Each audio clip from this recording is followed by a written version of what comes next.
அல்லாஹ்வுடைய தூதர் ஸல்லல்லாஹு அலைஹி வஸல்லம் ஒரு செய்தியை சொன்னார்கள்.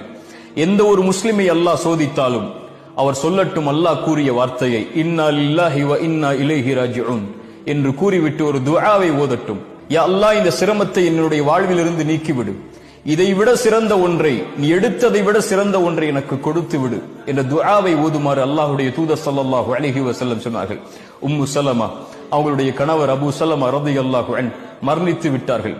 உம்மு சலமா அவர்கள் சொன்னார்கள், அபூ சலமாவை அல்லாஹ் எடுத்து விட்டான், அபூ சலமாவை விட சிறந்தவரையா அல்லாஹ் எனக்கு கொடுக்க போகிறான் இந்த துஆவின் அடிப்படையில் என்று கேட்டார்கள். உம்மு சலமா ரலியல்லாஹு அன்ஹா அவர்களுக்கு அல்லாஹ் யாரை கொடுத்தான்? அபூ சலமாவை விட சிறந்தவர் இந்த பூமியில் இல்லை என்று அவராக நினைத்தார்கள். அல்லாஹ் கொடுத்தான், இந்த உலகத்திலேயே அவரை போன்று சிறந்த மனிதர் யாரும் இல்லாத முஹம்மது ரசூலுல்லாஹ் ஸல்லல்லாஹு அலைஹி வஸல்லம். இந்த உலகில் எதுவும் நடக்கலாம், எதுவும் எடுக்கப்படலாம். எந்த ஒன்றையும் அல்லாஹ் எடுத்தாலும் அது உங்களுக்கு நலவுதான். எந்த ஒன்றை அல்லாஹ் உங்களுக்கு கொடுத்தாலும் அதுவும் நலவுதான்.